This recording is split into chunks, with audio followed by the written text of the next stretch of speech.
Ahoj, já vás vítám u prvního dílu kurzu základu PHP. Než se pustíme do programování, tak se podíváme na to, co budeme potřebovat.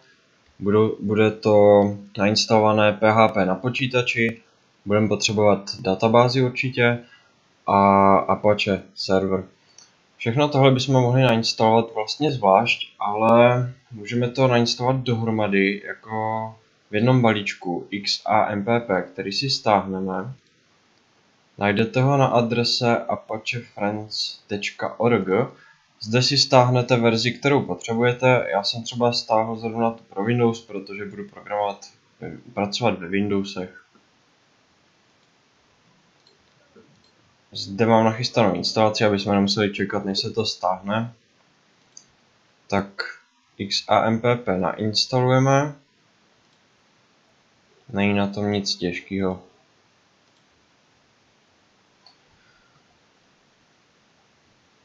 Programovat vlastně můžeme na počítači, nebo stránky můžeme spouštět na počítači a nebo na serveru.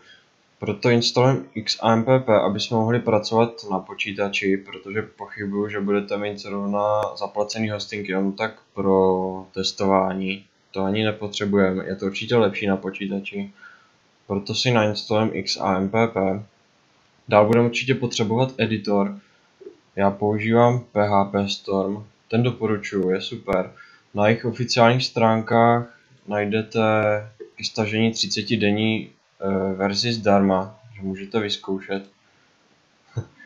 Mají zde docela dobrý okýnko z cookies, takový programátorský.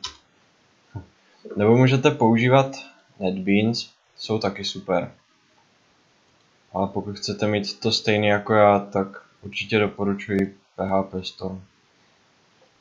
XAMPP máme nainstalovaný, budeme pokračovat. Určitě si zapneme Control Panel. Tak, zde zapneme Apache, databázi zatím zapínat nebudeme, tu nepotřebujeme.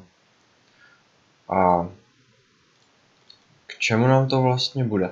Otevřeme si složku, kam jsme to nainstalovali, což já mám přímo na C, a htdocs otevřeme. A zde máte vlastně prostor, kde můžete tvořit webové stránky. Pokud mám zaplý Apache, tak stačí napsat do prohlížeče localhost. A vidíme úvodní stránku XAMPP, která je zde vytvořena. Tu budeme přepisovat, takže si otevřeme PHP Storm nebo jiné IDčko, který používáte. Dáme Open. Otevřeme si přesně tu cestu, kde budeme pracovat.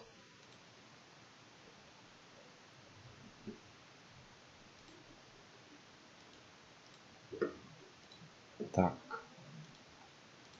Smažeme soubory, které jsou zde vytvořeny, aby jsme si jenom vyzkoušeli, že PHP funguje. Kromě toho .idea, protože to je vlastně soubor právě PHP Stormu.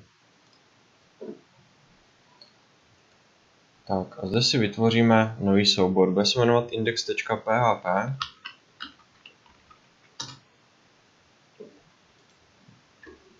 A když se podíváme do prohlížeče, tak zmizí to, co tam bylo, objekt nenalezen. Že nás to ještě odkazovalo na dashboard, je potřeba to smazat, podívat se vlastně na localhost. Tak, a teď to, co napíšeme do index.php,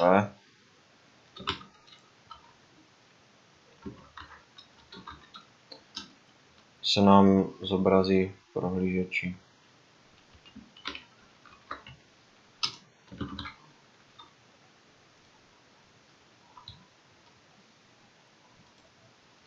No, nemusíme uzavírat.